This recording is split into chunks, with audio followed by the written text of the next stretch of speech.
Jacques Perrault, vous avez inauguré une nouvelle ligne aérienne pour le Japon.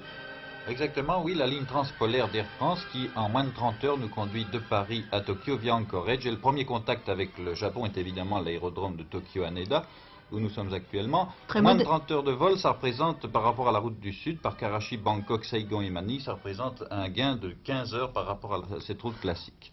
Monsieur Maximens, je crois. Oui, Monsieur Maximens, président-directeur général d'Air France. A fait le voyage avec vous? Oui, en compagnie de Monsieur Monerville, que voici, avec l'ambassadeur de France, Monsieur Armand Bérard. Nous allons d'ailleurs nous rendre tout de suite à l'ambassade de France.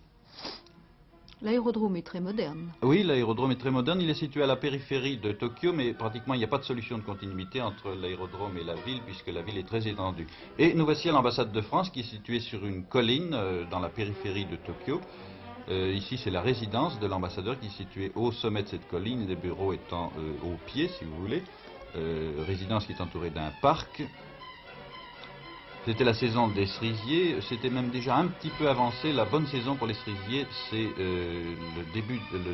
la fin mars. La fin mars, nous étions à ce moment-là vers le milieu d'avril. C'était déjà un peu avancé, nous avons vu des cerisiers en fleurs, mais à une certaine altitude. Ici, c'est la résidence de l'ambassadeur, une résidence que n'a pas connue évidemment Paul Claudel, qui fut, comme vous le savez, pendant de nombreuses années ambassadeur de France au Japon. Ici, un Lursa. Tout est très clair, très aéré. Ah oui, absolument, malgré le temps qui n'était pas exceptionnel à ce moment-là. Et nous assistons actuellement à la deuxième des réceptions qui avait été donnée par l'ambassadeur. La première était située le jour de l'arrivée, celle-ci était quelques jours plus tard. Et y étaient conviés le président du Conseil japonais et les membres du gouvernement japonais. C'est une réception qui n'a pas duré très longtemps d'ailleurs parce que les membres du gouvernement japonais étaient aux prises avec des problèmes assez difficiles qui ont d'ailleurs abouti à la dissolution du Parlement et à de nouvelles élections qui ont eu lieu récemment. Vous voilà avec une tasse de café. Oui, c'était précisément l'heure du café, c'était au début de l'après-midi. Et je dois rendre hommage à l'ambassadeur qui a vraiment fait tout son possible pour conserver à cette résidence son caractère particulier et ancien. Et nous sommes maintenant dans les rues de Tokyo. C'est intéressant parce que vous voyez la proportion des kimonos est vraiment extrêmement réduite. Les gens s'habillent à l'européenne là-bas. La foule est très dense. Vous savez qu'au Japon il y a 80 millions d'habitants. Voilà un kimono. Voilà un kimono, justement, c'est l'exception qui confirme la règle. Et à côté d'un pantalon. C'est ça. Et les tramways circulent au milieu de la chaussée, je trouve que c'est pas tellement particulier. Vous voyez que la circulation se fait à gauche, ici, c'est un peu particulier. Les règles de circulation sont très strictes et on peut dire que les Japonais, dans l'ensemble, les respectent d'assez près. La police est sévère, agents, oui. Un des rares agents, la police est assez sévère, oui. Un des rares agents, on en voit assez peu au Japon, j'ai fait cette constatation. Petit métier de la rue, tout ça très classique, ça c'est le marchand de journaux. Ça c'est un marchand de tortues, une tortue vivante d'ailleurs qui propose. Une tortue d'eau. Oui, exactement, vous savez que Tokyo est au bord de la mer, alors c'est pas étonnant. Ici des petits canards qu'on propose, ce sont les petits métiers de la rue. Vous remarquez chez cette cireuse de chaussures, le masque qu'elle porte, c'est un des aspects de la super hygiène qui est une des caractéristiques du Japon. Je ne pense pas que ce soit aussi développé qu'en Chine actuellement. Un porteur, ça c'est le Japon traditionnel, si vous voulez, par opposition au Japon moderne. Et Dieu sait s'il est moderne. Nous arrivons à la tour Eiffel. Exactement, elle s'appelle la tour générale des ondes électriques. Elle est située dans un parc qui s'appelle le parc de Shiba. C'est en plein cœur de Tokyo. Et cette tour aura 330 mètres de haut. C'est-à-dire qu'elle sera légèrement plus haute que la tour Eiffel. Là-dessus, il y aura des émetteurs de radio, de télévision. Elle servira aussi pour les PTT, pour la gendarmerie et pour les pompiers. À son pied, il y aura un musée scientifique. En somme, la construction, dans son état actuel, rappelle un petit peu les superstructures de la tour Eiffel il y a 70 ans, c'est-à-dire en 88, au moment où on la construisait. Est-ce qu'elle sera illuminée comme la nôtre actuellement? Ah, ça, je ne sais pas, mais c'est probable. Enfin, c'est dans le domaine des choses possibles.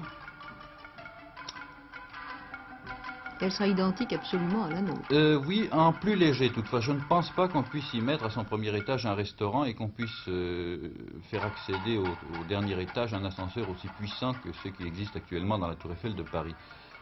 Et vous voyez qu'on a conservé les approches caractéristiques classiques du Japon antique. Nous sommes au marché aux poissons de Tokyo, marché aux poissons qui est extrêmement animé, encore que la période où nous y sommes allés c'est pas tellement la période de grande pêche, mais enfin nous avons tourné ces vues qui sont quand même caractéristiques de cette activité de Tokyo, qui est non seulement la capitale, mais aussi un grand port de pêche, port de commerce et port de pêche aussi. Alors ça, c'est du poisson qui arrive du large, n'est-ce pas, et qui est débarqué. Vous remarquez la dextérité avec laquelle les ouvriers, les pêcheurs manient les sacs sans pour autant toucher à la matière première. Je crois que le poisson est aux Japonais ce que le riz est aux Chinois et le pain aux Français, non? Oui, exactement, ils en consomment beaucoup. Vous verrez tout à l'heure, nous avons fait un repas à la japonaise, par exemple, un des 3 repas à la japonaise que nous avons fait là-bas. Il était composé exclusivement de poissons. C'est dire que la consommation est vraiment considérable. Alors ce marché aux poissons est vraiment très très animé. Des poissons débarqués. C'est un poulpe, le gros. Oui, c'est ça. Nous Oui. avons vu. Oui. Le poisson se cède tout de suite aux enchères, à la criée pratiquement, cependant que ici, Fleur de Lotus est égarée dans ce port. Et alors ça, c'est un défilé. C'est un défilé qui a eu lieu un samedi. Je crois que tous les samedis, pratiquement, le même rite se déroule dans les rues du Japon, de Tokyo exactement. Ce sont des syndicalistes. Ils portent des drapeaux rouges, le rouge étant la couleur de base du syndicalisme au Japon. Et il s'agit d'un défilé contre la bombe atomique. Vous savez que le Japon a suffisamment souffert de la bombe pour pouvoir en parler. Et ces défilés ont lieu traditionnellement. Alors c'est curieux parce que la police n'intervient pas. Elle n'intervient pas au début du mois. Elle se contente de canaliser ce cortège à travers les rues, n'est-ce pas, et à couper le cortège qui fait souvent 1 km, à le couper en tronçons de 100 ou 150 mètres, ceci pour faciliter quand même la circulation. Alors les gens sautent comme ça, c'est une espèce de long verre qui se déroule à travers les rues. Et ces manifestants vont jusqu'au centre de la ville où ils savent, par expérience, n'est-ce pas, qu'ils n'iront pas plus loin. Oui, il y a des gens très jeunes, ce sont pour la plupart des ouvriers ou des étudiants. Ça se passait un samedi après-midi. Et les gens, ces manifestants scandaient des slogans, c'était d'ailleurs très joyeux. Scandaient des slogans et chantaient également des chansons que je n'ai pas pu comprendre, bien entendu. Mais enfin, c'était à la fois assez ordonné et assez curieux. Ça se passe très gentiment, en quelque sorte. Ah oui, tout à fait, tout à fait. Alors voyez-vous, ils vont atteindre le centre de la ville où la police pratiquement n'aura pas à intervenir. Elle se contentera simplement de leur faire comprendre, messieurs, on ne va pas plus loin, dispersez-vous, ça suffit comme ça. Et vous allez voir tout à l'heure les manifestants qui vont revenir sur les trottoirs. La démonstration est terminée, la manifestation a pris fin et ça se passera absolument sans horion et sans heurts avec la police.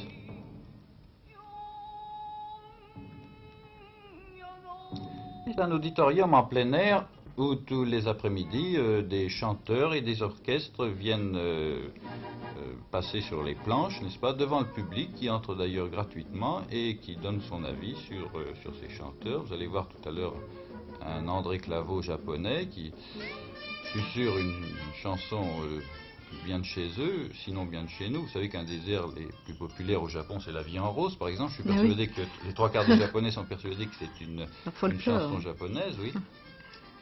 Alors ici, un autre aspect de la propreté japonaise. Oui, j'ai remarqué tout à l'heure, il balayait au marché aux poissons, il balayait un peu exactement. partout, il y a de la foule et susceptible d'apporter des papiers. Du baseball, vous savez que le baseball, c'est vraiment le sport national au Japon. Et ça ne date pas, comme on pourrait le croire, de l'occupation américaine. Non, le baseball était déjà le sport numéro 1 au Japon avant la guerre. Et alors, dans tous les squares, dans les rues même, on voit les jeunes qui s'entraînent au baseball, absolument comme chez nous, par exemple, les jeunes, dès qu'ils ont 1 minute, s'entraînent au football. Ici, un repas à la japonaise, alors on a un petit peu triché parce qu'il y avait une espèce de rigole sous nos pieds pour mettre nos jambes. En fait, on assiste à ces repas assis, accroupis, n'est-ce pas? Ici, une geisha, on m'a assuré que sa chevelure était absolument authentique, ce qui pose des problèmes d'ailleurs pour la nuit. Ils sont obligés de les garnir pour garder ces coques. Elles doivent dormir, je crois, la nuque sur une barre de bois. C'est ça, exactement. Alors ici, elle boit, on lui a offert du saké, qu'elle est tenue d'ailleurs d'accepter. Le saké, c'est un vin de riz qui se boit tiède d'ailleurs. Alors après, ces geishas qui ont reçu une éducation extrêmement poussée du point de vue artistique, on entre dans des écoles de geisha à l'âge de 13 ou 14 ans et on y reste en général jusqu'à 18 ans. Alors ces geishas exécutent ensuite des danses qui sont généralement lourdes de symboles. Il est toujours question du folklore japonais, d'un chevalier et de sa dame. Ici c'est une danse à l'éventail. C'est très gracieux. Oui, c'est très gracieux. Alors vous remarquez leur visage qui reste absolument de marbre. Ils sont impassibles. Ah oui, absolument, c'est ça. Tout est dans le mouvement, simplement, sauf le visage. Le visage est absolument impassible. Juste les paupières qui battent de temps en temps. Ceci en présence de la délégation française que conduisait, je vous le rappelle, M. Monerville. Une danse à l'ombrelle. Elle sourit un peu cette fois. Oui, oui, mais c'est vraiment le maximum, c'est à la limite. Tout ça est très gracieux. Il y a assez peu de mouvement parce que le kimono entrave un petit peu leur mouvement. Elle doit être très entravée. Oui, oui, tout à fait. Alors au son de cette guitare au bruit assez grêle,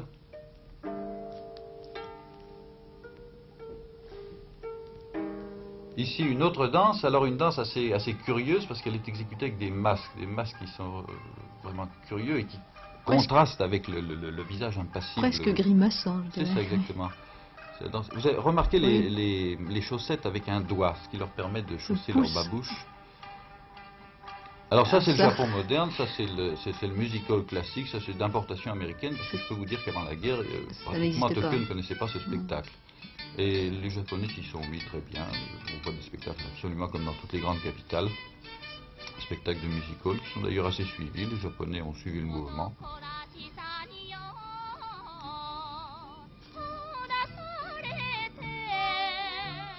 Alors voici Tokyo la nuit, Tokyo, le quartier de Ginza qui est le quartier des boîtes de nuit, et c'est le quartier vraiment le plus vivant de Tokyo dès que la nuit est tombée.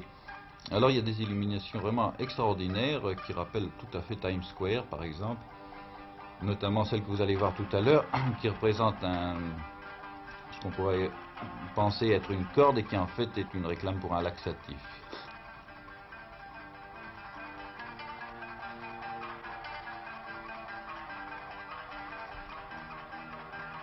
Eh bien, merci Jacques Perrault de nous avoir servi de guide et je crois à la semaine prochaine.